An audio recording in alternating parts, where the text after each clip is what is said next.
نجا دنباش استانبول از راویستکم به برنامه که تایبت به هف بیوینه که تایبت امر پیش پریونه و میوانی که می گلگی گرینگ هیا برز اکرم اماموغلو برای جهپ و دی لگوری آمار نفرمی سروک شارداری استانبول میوانی میا جبر کو ادید نوا ترکیه اماموغلو ناوی کی گلگی گرینگ و در روزه با ترکیه داشی ناوی اماموغلو هیا gelek spasiya wa dikim biraz İmamoğlu hem ji bo ku ev demaxwa û nûsîngeha xwe ji me re veqetan.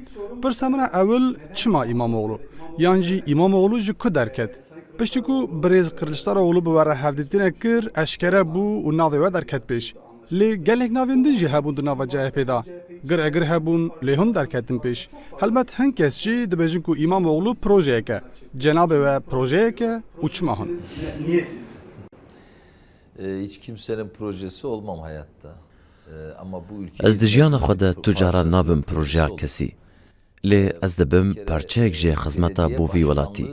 Projeya vê xizmetê. Pêştir divê ez bêjim ku serokê me giştî dixwast ku bo kesê ku bibe birbijêr divê tecrübeya şaredariyê li cem hebe. Di hemû civînan te û li her derê jî ew yekdanî ziman. Ku wê hebûna wê tecrübeyê atmosfereke gelekî baş bi xwe re bîne. Ya rast dema ku şaredarê berê Kadîr tu baş dest ji kar berda ji bo serokê nû ez nîşandam. Bi vê yekê sînyalek dabû. Ew sînyal ji bo me girîng bû. Biya min serokê partiya me dê di nava şaredariyên heyî de tercîheyek bikiraw. Di nava van tercîhan de jî li navê min rawestiya û em tercîh kirin. Helbet sedemê vê yekê ew xwe baştir dizane. Lê min bi xwe jî dizanî ku ez amade me. Motivasyona min li ciye û ez dikarim. Bawerim ji ber van û tecrübeya bêlîkdoziyê tercîheya xwe li ser vê min avkir. Dixwazim bibim şaredarê herî demokrat. Di qonaxa heyî de yani piştî ku ew encam derket ve tenê rikeberê xwe têk nebir. Di heman demê de we kesekî din jî têk bir ku rêya wî jî ji serokşarevaniya vî bajarî dest pê kir û pişt re jî bû serokkomarê vî welatî ku ew jî Recep Tayyip Erdogan e. Erdogan jî giringî û taybetiyeke mezin bi vî bajarî dida. Gelo lîderiyeke nû derdikeve yani ew encama ku derket bo we diber referansek da hûn jî di dahatiyo de bibin serokê temamê welêt. Planek weye wiha heye? Di vê mijarê de hesta cenabê we çi? Ez hesabekî wiha nakim. Yan jî nakevim nava hesabekî wiha û tu caran jî neketimê. Ez wiha lê dinêrim. Siyaset ne pîşeyek e. Tişta ku em bi dû ketin şaredarî bû, yanî berpirsariyek. Millet we hildibêjere. Ez ew kesim ku baweriya min bi demokrasiyê heye. Piştî ku wan ez helbijartim jî, ez ji bo karê xwe ez hatim helbijartin konsertira dibim. Armancekî didim berxwe û dibêjim ez ê çawa bibim ew kes ku karê xwe herî baş dike. Gelo ez dikarim bibime herî serkeftî? Belê, dikarim bibim. Ger ez baş bixebitim ez ê bibim. Xeyalên min hene. Ez dixwazim bibim şaredarê herî demokrat. Bibim şaredarekî nûger û hevdem. Armanca min ew e ku ez mînakên herî başên nifşên nû pêşkêşî vî bajarî bikim. Ji ber vir hin termên nû demokratbûnê bafirînim. Hesta adî zêde bikim. Ez dikarim gelek tiştên din lê zêde bikim. Ji ber van sedeman planeke min ya piştevan û mezin nîne. Ez planek wisa di niha de nakim. Di karên rêvebirinê de eger hûn ne erikdarin û duwarê biryardayînê de hûn di rêyeke rast dene ji ber ku biryarê xelek dide. Ji bo vê biryara planên dahatûyê û serkeftinên mezintir wê civak bide. Hûn jî zanin lîdertî bi wê gotinê nabe ku mirov bêje ez dibim lîder. Ger civak lîderekî bi pej jîne ew dibe lîder. Ji ber vê mijar ne mijara îro ye. Niha navê we ji Stenbolê bihorî û hûn di rojeva tevahiyê Tirkiye de ne. Welatiyekî ji Colemergê jî meraka Stenbolê dike û dibêje İmamoğlu çi bû û çi nebû. Eva berpirsyariyeke mezin jî li we ferz dike gelo? بگومان جخوا اگر هون لإستانبول ریوبر بن لإستانبول جی هر کس هبه برپرسیاری گران دبه. او کس تنه نه ولاتین جی هشتویک باجار ترکیه نجی. استانبول او باجار کوج چار آلین جیهانی جی گلک کس هولاوی که ددن دالور جیانه جخوار آوا بکن. جهر آلی جیهانی جی تینو سردان استانبول دکن. بروبرنا باجار که وها هلبت گرتونی بونه فرز دکه. هلبت و یکی فرض دکه کو هون به هر دورات ترکیه را پیوندیه که دینن. دوی هون خلکه حزب کن. هلبت او جبو من تجربه که نو نینه. من حتی نهاجی نافچه اک بره و دبر کو 350,000 کس لیدیجین. لورجی هر کس هبو. من لورجی جولمرگ حز دکر. من وان حز دکر. ریزه کاستومونو، İzmir، چاناکالا، بالاکسیر من حز دکر. جبر کو هر کس هبو خیالن هر کسی دربار استانبول ده هبون. او باجاره کی کو زده خلق کوچ دکه. اگر هون ترکیه جهان فهم نکن هون نکاربن وی باجاری بره ببن. امن پیش قبول من نینن. از دکارم دیگل هر کسی زورترین دمده پیوندی دینم. از ناو کسم کو دجیانا من ده پر رنگی هیو او جی اوانتاجا من یه هری مزنه. هلبت آرمانجا من او کو از به حس کرنا تباهی ترکیه استانبولیه بره ببم. از دوی اکی دجی بسر کبم. پرزگری که هری مزن یا ترکیه پارتیزانیه. دما و دست به کمپینای هلبجارتنه کر. تشتاکو و وکه خلاص سرکه هلبجارت چه بو؟ تشتا کیم چه بو جبو سرکفتن و گوهرتنا استانبولی؟ بریا هر تشتی لگوری من پرزگری که ترکیه سرکه پارتیزانیه. بیا من ریوبریا هایی لإستانبول جبو پارتیا خواه کاردکه. حتی دکارم بجم جبو ریوبرین پارتیا خواه جبو خواه کاردکن. بیا من دوی او هلویز بگوهره. بیا من همو پارتی جبو خدمت آموره کن. دوی ده ماهون هاتن ایدی و بدن آلیه کیو. جبو خدمت خلکی بخبتن. دوی هون خلکی نخابینن. دوی هون نبیجن کو جبو سرکفتنه همو ری معقولن. دوی هون پیشی خلکی قزنج بکن و راحت کرن وان جیب جیب بکن. جبروی من جیوه که سرکی ترین خال او یک دا برخواه. دا از پارتیزانی جهول راکم و کاربم هر کسی هم بیز بکم. جبو گوتنه هن تشتان جسارت لازمه. یعنی پارتیه که وها هیا به پارتیه که دن اتفاق کرنه. لی من ده روژا اول ده گوت کو از دنگی اتفاق استانبول دخوازم. او جرامانا من یا شخصی و تایبت بو. دناوا اتفاق استانبول ده هر کس هیا. از خود دخوازم لی باجاره کی وصا بجیم کو هر کس لهمبری هف ریزدار با. وکوی و کفخشی هبه لوی باجاری. باجار جبو وکوی و جبو بختوریا هفوار ناوندن سرکنه. دما خلق جه گندان باردکنو تیم باجاران هستوانیا سرکه وکوونه. کسی کو خودی وان همو هستان بجی اتفاق استانبولیه. از لی پارتیا نانرم. بیا من او رهمن سرکی ترین خالا کامپینی بو. از دکارم بجم کو مشامل سر ریکه وسادس بکر. د پروسه کمپینای دا و تو میتینگ این مزن لدار نخستن. بهتر هون لبازار بون، لمالان، لنوا خلکی بون و گلک درد خلکی گرتن سرخواه. اوا برپرسیاریه که لوازه دادگه که هم ببیجن گلو از چوافان همو پرسان چاره سر بکن؟ حوالا که من کو ده کمپینه من ده جی دیگر همان پرزجی من کر. گوت تو او قصب گرماهای خواه برا ناوان پرزگری کاند دی گلو تو ده چوا جناف درکوی. او ده همان دمه ده تثبیتا کسی که درون ناسه جی. هلبت از نکارم بجم کو هنکی از چاف ترسینه بوم. لی من او کیشه چاره سر کر. مسئله اوه اگر هون کاربن رای خو و انرژیا خو به هفکارین خوره پارو بگن و وان تیخ ناوا به انرژیه کاری وه سانتر دبه. دو تشت هنه. یک پرزگیری که ولاتیه که هیا اگر چارسری دسته و دبه دوی چارسر بکیو. و هاو گر آستانگین حقوقی جی لبرهبن دوی هم به اشکری بجن. دوی تنه ولاتیه جه نبجه از چوم لمن خودی در نکتن. هلبت ام ده سردمان راگاندن دنو هون دکارن ویکی وکه درفتکی بکار بینو پیوندی دیگل هر کسی دینن. اجبروی از باورم کو از چارەسەری پێک بینم. Anlatacaksınız.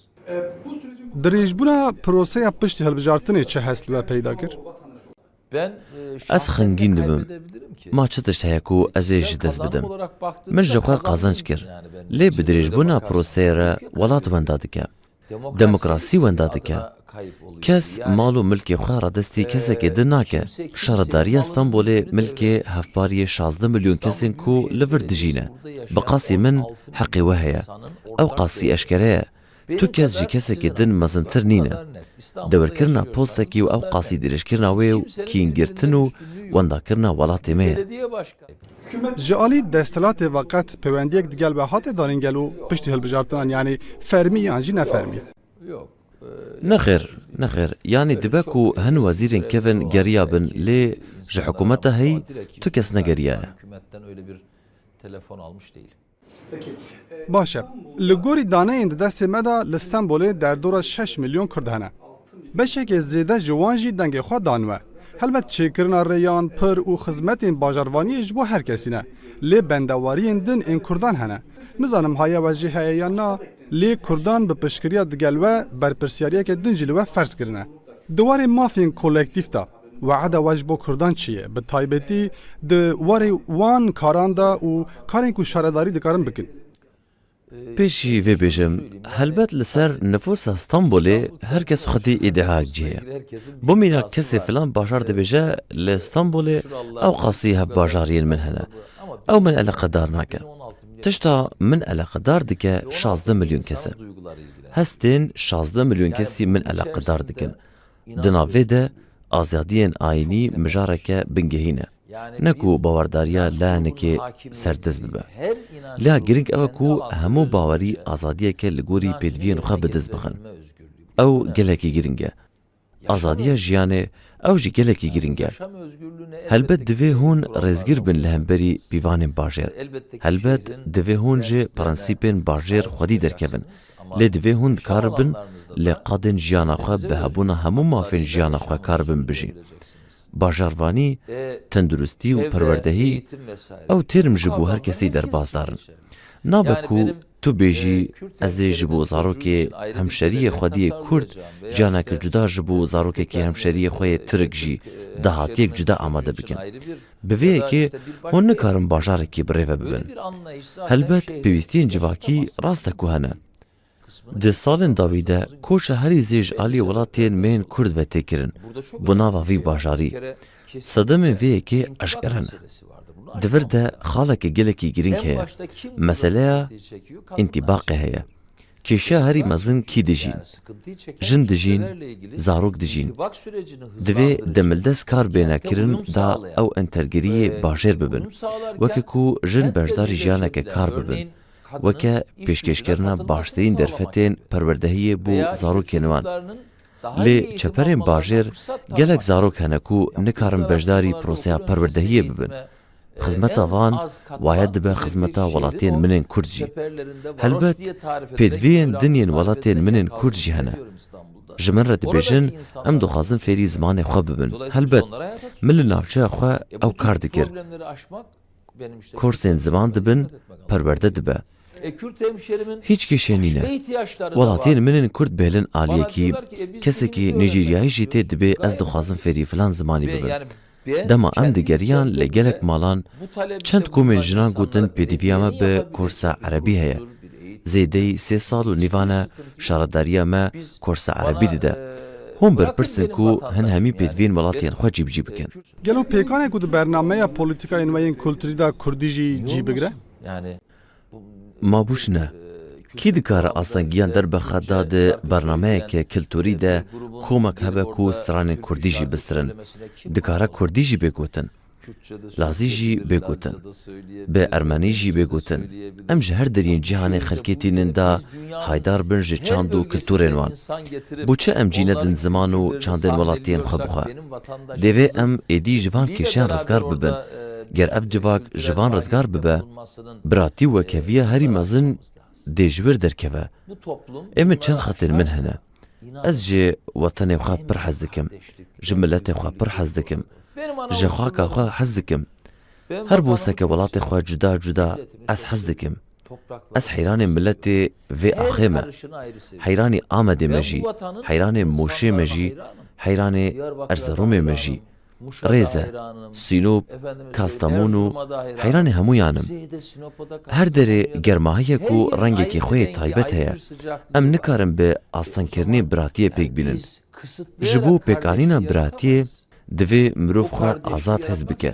Rast e ku xalên ku me îhmal kirine hene. Xalên ku kêşe berdewam dikin hene.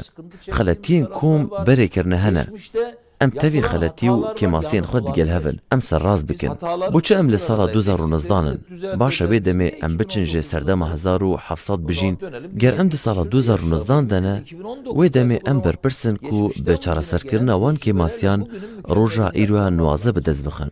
Ji bo Tirkiyeke baştir dahatûyê ez jê perçenbûna vî welatî xwedî derkevim. Ji al û yekbûna neteweyî û xwedî derkevim. Qesda min di netewa yekbûyî yeketî û biratiya gelên ku li vir dijîne.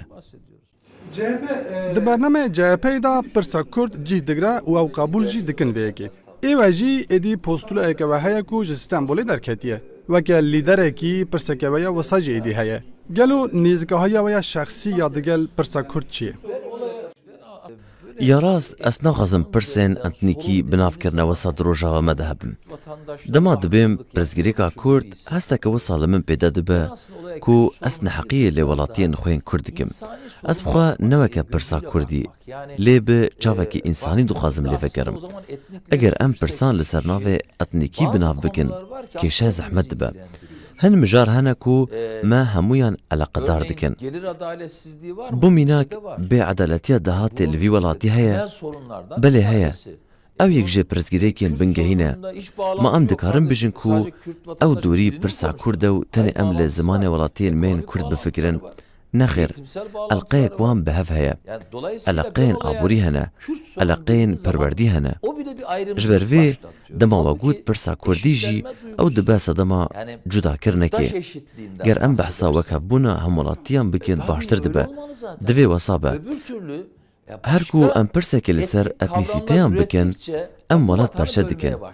Afrandina her têrmeke etnîkî dike ku etnîsîteyên din têrmên wiha bafirînin, wiha jî lê hemberî vê yekê sor bibin. Ez dijberê vê yekê me. Ez bi wê dibêjim Tifaka Stenbolê. Divê 16 milyon welatiyên welatparêz, 16 milyon kesên girêdayî vî bajarî dibin. Ma çawa ku em rabin bêjin têrmeke filan cihî û nizanim bivan cihî. Ger hûn vê helwesta ku ez behsa wê dikim nûjen bihêlin, dêkaribin hemû pirsan çareser bikin. Hesta wekhevbûnê tiştekî pir bi qîmet e. Ew tiştekî wesa ye ku hûn karibin pîvana demokrasiya girtînî li vî bajarî biserbînin. Li qada navdewletî û gelek welatan ew rêbas hatine bikaranîn. Lê dema ku hûn her kêşeyeke girok, netewe û baweriyan li nava xwe bireşînin, hûn kêşeyê mezintir dikin. Ji wir çareserî jî dernakeve.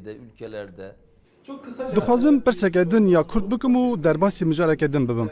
Demirtaş beriya hilbijartinan twîtek avêt û kir ku dengdêrên ku HDP konsolîde dike dengê xwe bidin we. Ew yek ji biryara partiya wan jî derbas bû. Dema we ew bihîst we çi hîs kir? Behsa Demirtaş dikim. Ya din jî anha li Tirkiye mijara grevên birçîbûnê heye û gihîştiye asteke metirsidar jî. Nizanim hûn hayîdarin yan na, fikra we li ser van xalan çi ye? Di serî de divê bêjim ku ez ew kesim ku baweriya min bi hiqûqê heye. Li cihên ku hiqûq hêdî kar bike yan jî hiqûq cût standard ve wê demê hiqûq nikare tu xêrê bigihîne welatiyan. Ger ez bêjim ku ez baş haydarim ji proseya Demirtaş û navareka dosiyê û her wekî din, dibe ku ez we jî temaşevanan jî bixapînim.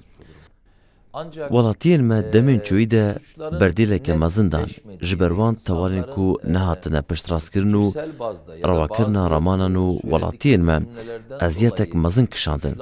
Yek ji van jî serokkomar bi xwe ye rast. Ez yek ji wan kesan im ku qayîlbûn ji xeta ku Demirtaş di siyasetê de danî. براستی زمانێکی خۆی ئاشتیخواز هەماهەنگ و گردونی هەبوو ئەس gelek jêkê xweş dibûm ji vî zimanê wî heta min anî bû ziman ku zimanê Demirtaş ji bo Tirkiye derfeteke û dikare gelek dîwaran biroxine ez îro jî di heman qenaetê de me ez dibînim ku em ê bêhtir bextewir bin eger ku ew ziman li vî welatî di merêtê de be helbet ez gelekî xweşim ku kesekî xwedî xeteke wiha di derheqê min de tiştekî pozitîv gotibe helbet ez dikarim bipîvim bêkar wê yekê çi bandor li welatiyan kiriye lê helbet ez kêxweşim باشه ام تلویزیونێکن ku navenda me li Hewlêrê ye Tirkiye bi taybetî piştî salên 2000 digel Hewlêrê û Iraqê gelek peyman îmze kirin û pişt re jî petrol bi bahayekî kêmtir hate dabîn kirin. Piştî referanduma serxwebûnê jî ew peywendê hinekî xirab bûn û ew herikbarî rawestiya. Her wiha 207 kompaniyên ku li Stenbolê kar dikin hebûn û finansa wan jî ji Hewlêrê bû. Pirê wan yan rawestandin karê xwe yan vekişiyan û yan jî hatin girtin. Bandoreke nekêm jî li aboriya Stenbolê dikirin. Gelo hûnê hewl bidin careke din ew sermaye ber bi Stenbolê ve bê fikra we li ser vê mijarê û amadekariya we çi ye? Tirkiye ji bo her cihê ku lê ye lê rojhelata navîn û Ewropaya rojhelat xwedî avantaj û nifûzeke mezin e. Lê Stenbolê bi rêwtiyeke balafirê hûn berê xwe bidin ku piştî 3 saetan hûn digêjin çavkaniyên mezin. Tirkiye xwedî cihekê navendî ye. Di vê qonaxê de berpirsariyên Tirkiye hene. Divê em bibin dergûşa demokrasiyê. Em bibin nevenda bajarvaniyên baş. Hûn bibin temîntaşa aştiyê li derdora xwe. Divê hûn bibin pêşengê polîtîkayên aştiyane li her derê. Ji ber wê ez yek ji wan kesanim ku dizanim peywendiyên aştiyane û peywendiyên aborî bi cîranan re di berjevendiya vî welatî de ne. Bi danîna astengiyan li ser tu welatekî din welatê me nikare geştir bibe.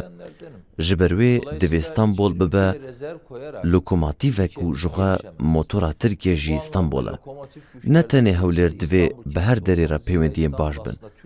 Ya herî nêzik pêwîst gerbêjim bû Sûriye tu çi dixwazî ez ê bêjim aşiyê dixwazim. Bo Şamê aşiyê dixwazim. Dev ji aboriyê berdin.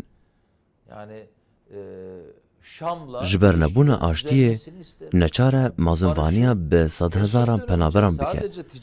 Ji ber vê bi her bajarekê din re zimanekî aştiyane divê. Em amade ne ku em weke şandê aştiyê bi her alî re kar bikin. Li Stenbolê rastek û rêjeyeke zêde ya penaberan heye. We tiştek di vê mijarê de gotibû bawerim tam nehate fêm kirin ve got em dixwazin em vegerin welatên xwe. Qesta we çi bû? Üç aşamalı.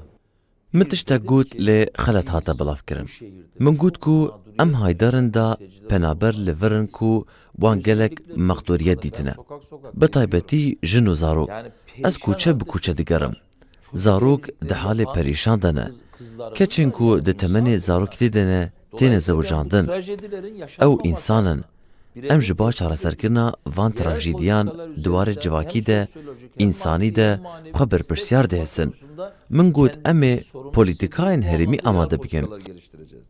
Li aliyê din em ê bibin dengekî weke dengekî taqîkirî da bandorê li polîtîkayên Tirkiyeyên penaberî û koçberî bike. Nabe ku em bêjin vaya Enqere wiha difikire û divê em jî wisa bifikirin. Ya sêyem jî ev e. Min got em ê hewl bidin lê qada navdewletî dengekê derxin û bêjin ey cîhana kapitalîst. Li şûna ku hin dewlemendiyên bin erdên wî welatî zev bikin, werin em li ser erdê aştiyê saz bikin. Ne tenê li Tirkiye, li Urdunê jî heman mijar heye. 6 bû 7 milyon kes li derdorê belav bûye. Kê heye ku nexwaze li welatê xwe bijî? Ji ber wê divê em bikin ku ew mirov jî kar bin vegerin ser ax û welatê xwe. Min behsa sê polîtîkayan kir. Destpêka ewil ne baş bû, rast bû. Polîtîkaya penaber û koçberiyê wiha neyê birêve birin. Sîstema me ya heyî têrî nake ku hûn karibin ji nişkê ve sînorên xwe vekin û milyûne kes li Stenbolê bihewînin. ew ne tenê mijareke penaberî ye. Bifikirin ku jinişkê ve komeke mezin bar dike ji bo cihekê nû. Ger cîhan tedbîreke maqultir nebîne wê siberoj ew koçên girseyî xwe bigînin berderiyê hemû welatan. Ji ber wê ev pirseke navdewletî ye. Helbet ez berdevkê bajarekî 16 milyonî me ku milyonek penaberên Sûrî hatine lê hewya ne. Divê ez baxivim. Nabe ku ez bêjim ez naxivim. Enqera çi dibêje bila wesa be. Ê ku vêpirsêre dijî ez im. Li vî koçeyên vî bajarî êdî pevçûnan dest pê kiriye. Kesên ku êdî li hev nakin û dibêjin ew hatin nana min ji destê me girtin hene. Êdî li Stenbolê ev yek roda ye. Baş e, dema me li ser medya civakî ragihand ku em ê digel we hevpêvînekê bikin, pirseke wiha hat û ew ji pirsa min re dawîne. Yekî nivîsî bû gelo dê hewlêrê bike bira bajar, fikra we çi ye gelo? Helbet dibe çima nabe. Em ê baxivin. Helbet projeyên bira bajarî divê karîger bin, dem dirêj bin. Dema me navçe birê ve dibir jî em gelek li ser vê mijarê hûr bûn. Carna hûn biryarek jê nişkê ve didin lê cîbcî nabe. Em ê pêşî analîzekê bikin bêka projeyên bira bajariyê çi ne û çi nîne. Helbet hewlêr jî êdî bajarekî girîngiyê wê herêmê ye û navendeke bazirganî ye. Gelek hevalên min jî hene ku li wir kar dikin û bendewariya wan jî gelekî zêde ye rast. Ez haydarim ku hewlêr bi lezgînî gêşe dibe. Helbet em ê baxivin. Diyalogeke hevpar dînin û piştre jî bi hev re biryarekê bidin. Ondan sonra hep birlikte karar veririz. Gelek spas dikim. Ben teşekkür Ez gelek spasiyê we dikim, ez gelek kêfxweş bûm. Spas. Ekrem İmamoğlu li gorî daneyên nefermî êdî şaredarê bajarê Stenbolê mêvanê me bû. Me bavayekî eşkere jê pirsî, wî jî bavayekî eşkere bû. Berfireh pirsên me bersivandin, heta carekê din.